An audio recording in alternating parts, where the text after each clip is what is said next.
Narrative constructs and paradigms, the stories we live by.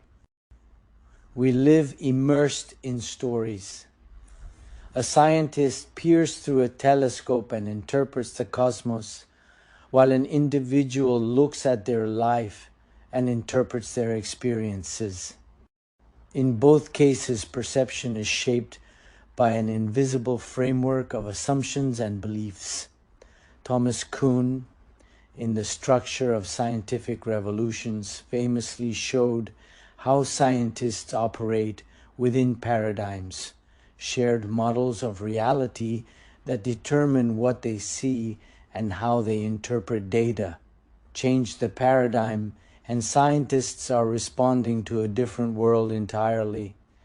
In our personal lives, we too have paradigms, our ingrained worldviews or mental maps that color every experience.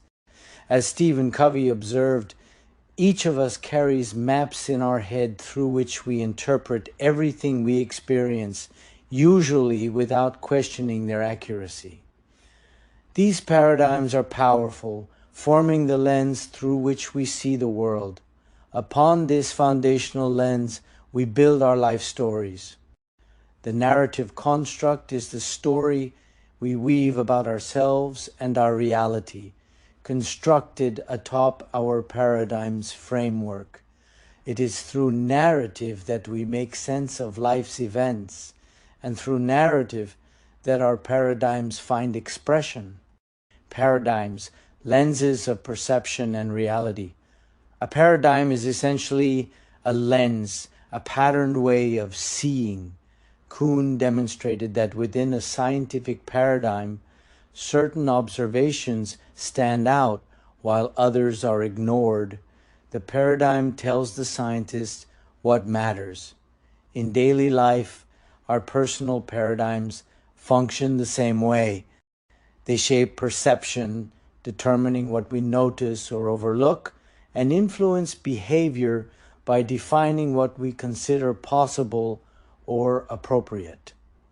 If someone's paradigm is rooted in scarcity and distrust, they will perceive threats and competition everywhere, acting defensively. In contrast, someone with a paradigm of abundance and trust will notice opportunities and goodwill, behaving generously. The facts of a situation might be the same, but the interpretation differs radically. What we see depends on what we believe. We seldom realize this, as Covey notes. We usually assume that the way we see things is the way they really are. Such paradigms quietly guide our interpretation of experience. Like an inner mythos, a paradigm answers fundamental questions: is the world safe or hostile? Am I worthy or not? What is the meaning of success or failure? Our actions then align to confirm our paradigm.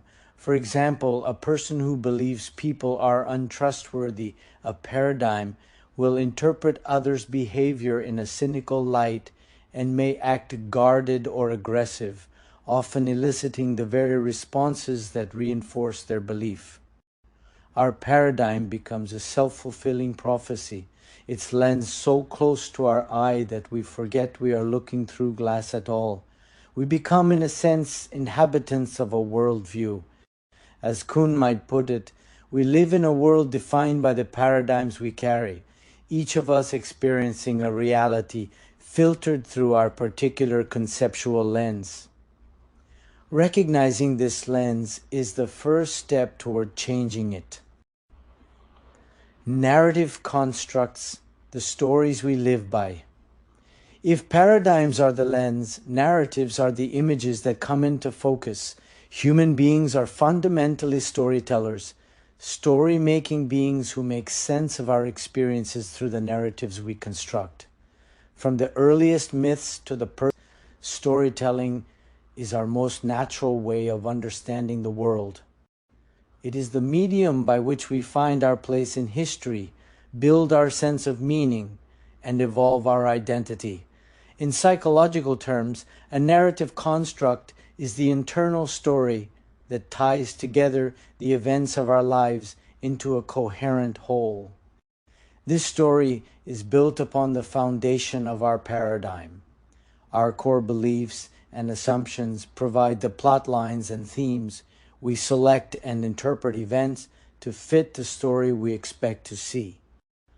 Crucially, paradigms and narratives reinforce each other.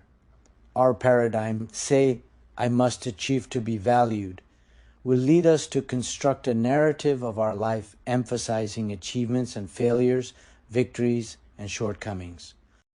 That narrative in turn justifies and solidifies the paradigm. See, when I failed at one time, it proved I'm not worthy unless I achieve, so I must push harder. We become the protagonists of our own paradigm-informed story. Often these stories are adopted unconsciously, inherited from family, culture, or past experiences rather than chosen. A child grows up with a paradigm that the world is dangerous, and later their life narrative becomes one of narrowly escaped threats and constant vigilance.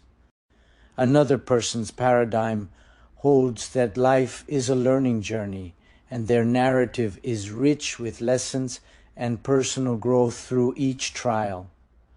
Consider, for example, two individuals facing the same setback, say, losing a job. One, operating from a paradigm of personal inadequacy, constructs a narrative of failure. This happened because I'm not good enough. Nothing ever works out for me.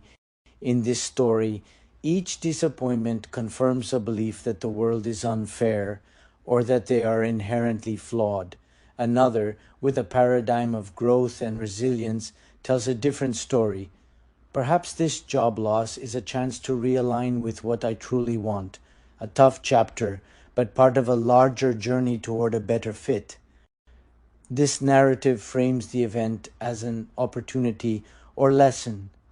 The external event is the same, the interpretation, and thus the emotional experience and subsequent actions are dramatically different. Our narratives build upon our paradigms to imbue events with meaning. They are the scripts by which we live, often so deeply internalized that we don't realize we're reciting them.